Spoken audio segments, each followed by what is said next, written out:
Lifeline, use res lifeline. Whoa.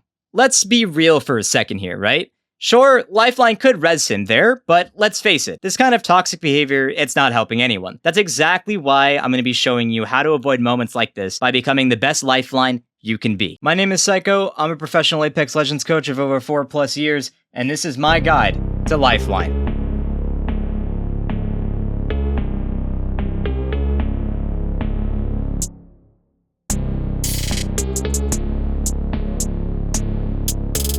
Starting us off, we have Lifeline's passive. Unlike other legends, Lifeline's passive is not only one of the strongest in the game, it's also very jam-packed. Because instead of having something as basic as a recon scan on the map, we have a free mobile res, we have the ability to heal faster, we have the ability to quickly move while healing, we have the ability to regenerate our teammates' health, and the ability to literally take to the skies. When it boils down to the mobile res beacon mechanics, just simply having Lifeline on your team is always going to allow your team an ultimate reset. Because no matter who crafts the banner, you'll be able to get both banners from the teammates and have the opportunity to come back from that little stupid 50-50 that you took earlier on. Not only this, but if you're Lifeline and you go into a box of one of your dead teammates, you'll actually find and receive a mobile res beacon in that box, even if your teammate didn't have it or not. Because simply being a support character and actually touching a box like this will automatically allow you to get said res beacon. Now, in an ideal world, you don't die, right, from that whole situation and have to get in that crafting position. So,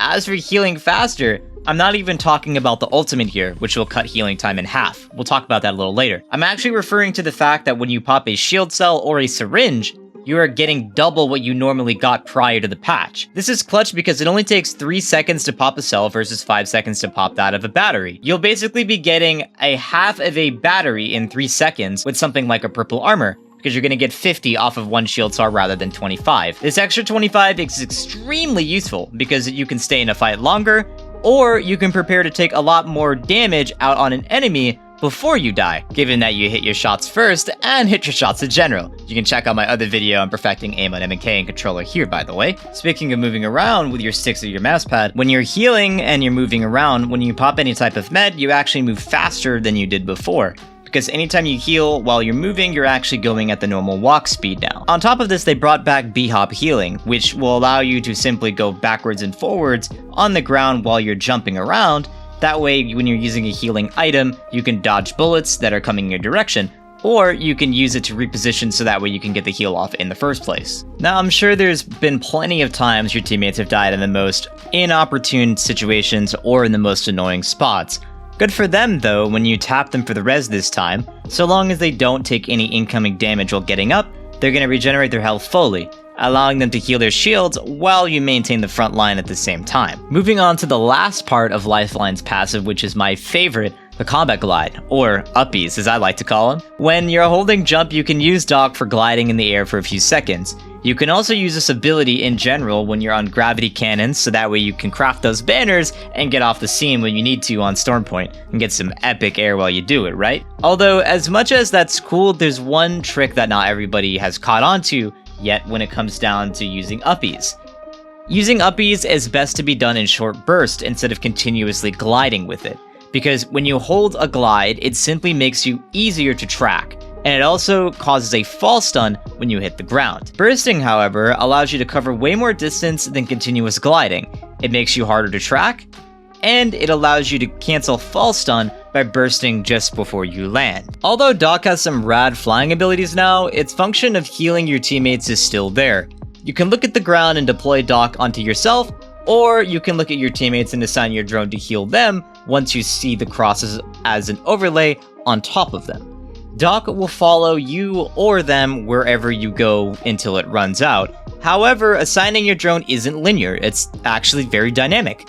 Meaning you can always reassign it to yourself or reassign it to an opposing teammate that when they need heals more than the other one or yourself, you can go ahead and give it to them.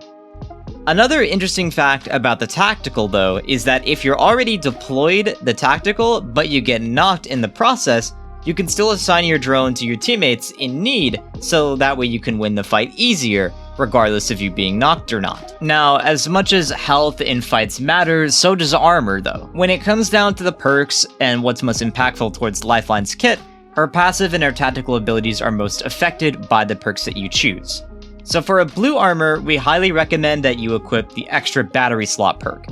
This perk gives you an extra battery, and it also allows you to seed battery in death boxes. By allowing yourself to carry more of those batteries and to spot them in said death boxes, it creates a crucial advantage during long games or big fights. It's just simply the best early choice, instead of being able to just quickly fly around for 2 seconds extra on your drone, which doesn't really impact a whole lot. For the purple perk, we suggest the 50% distance on drone reduction, enabling you to provide healing for a safer range. However, it's also recommended that if you're in endgame scenarios where survivability and decision-making take priority over something like aggressive gameplay, consider swapping to the 10-second off drone cooldown perk, so that way you can constantly stay healthy while you're in the endgame.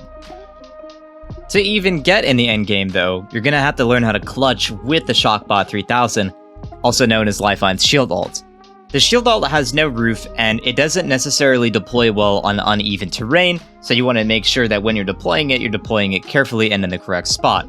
But it's extremely powerful. The ultimate lasts 20 seconds, and it has a cooldown of 2 minutes and 30 seconds, so that's why I also would recommend carrying ultimate accelerants, so that way you can reduce the cooldown and deploy it more often, which you're probably going to need it more often than you think. While in the Shockbot, shield cells take 1.5 seconds, medkits take 4 seconds, and Phoenix kits take 5 seconds. Look at this chart here and pause if you want to see what things take, but essentially all it is it means that we're taking any type of heal you use, and it's just getting cut in half in terms of the standard value that you use for healing. Remember to be cautious with this in mind though, because enemies can also use your ult to heal faster if they get inside of it, making it even more vital that you defend the Shockbot ultimate even more so. The biggest way to clutch with this ultimate, like I do here, is to learn how to shield fight, or to bubble fight as I like to call it.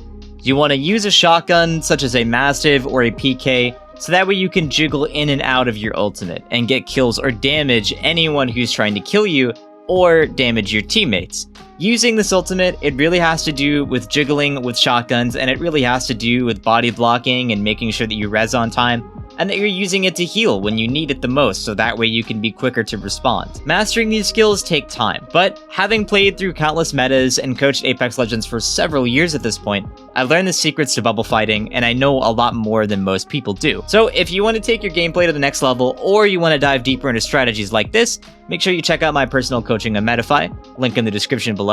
Besides that, thanks for watching. If this guide helped you, or if you have any tips or stories about playing Lifeline, drop a comment below. I'd love to hear from you. I answer mostly all of my comments. And also, don't forget to subscribe, like, and turn on notifications so you don't miss any of my future guides. Check out my other videos here on aiming and movement, linked on screen, and I will see you in the next one.